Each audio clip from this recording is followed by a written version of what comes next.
Hi there, this is Paula with Bark.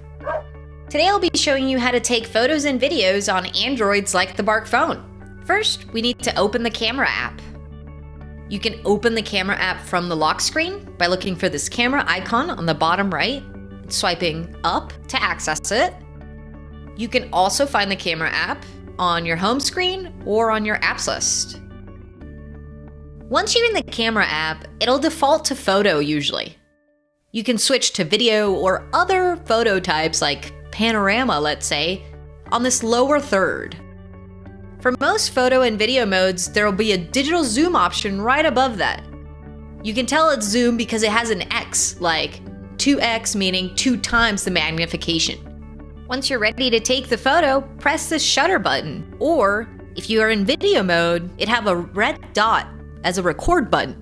If rather than using the rear camera, you want to use the front camera, tap on this button next to the shutter button. It'll switch the camera to the front view.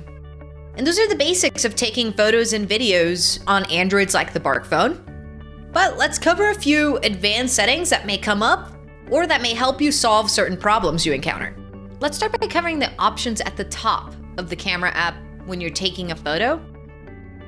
The gear icon takes you in the camera settings. The lightning bolt lets you set an automatic flash, meaning it will turn on flash in low light conditions and not turn on flash in high light conditions, or you can manually turn it on and off based on the icons. The clock icon lets you set a timer for when the photo or video will go off. If I set a 10-second timer there, when I tap on shutter, it'll take 10 seconds before it takes the video or photo. This icon adjusts the ratio in which it takes the photo or video. For example, for some profile pictures, they want a 1-to-1 ratio, a perfect square, whereas the other ratio, the default one, is more of a rectangle. And lastly, this wand icon represents a feature you and your kids might have a lot of fun with. It's basically filters. Like if you've used Snapchat or Instagram filters on photos before, this is essentially the same thing, but right within the camera app. To quickly look at a photo or video you've taken, tap on the bottom left preview, and it'll take you to the gallery app.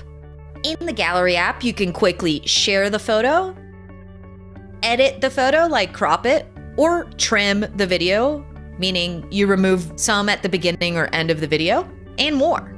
When editing a photo or video, you'll see a lot of different options. You can add stickers, text, crop, rotate, and more.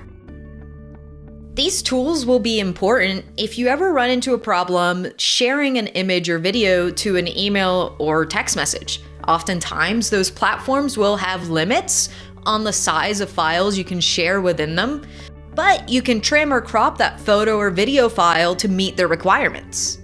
Another alternative is that you could upload the file to Google Photos and share the link to the file in that text message or email as a way of not having to compress or edit the photo or video. That way, the person on the other end receives a link that lets them just see the photo or video as is. To do this, first set up your photo and video syncing with Google Photos. You might have to install Google Photos. Choose the photo or video in question. Tap on Share. Select Create Link, or you can share it directly to a contact within the menu, but I like to do Create Link. And once I have that link, easy peasy, I can share that link with people in a variety of platforms, and they'll be able to click into it and view that photo or video. And that's all I got for you guys on using the camera app and some tips and tricks. Stay tuned for the other videos in the series that can help you out with any other Android topics that you may not be as familiar with. In the meantime, if you have any additional questions, don't hesitate to reach out to us at help@bark.us.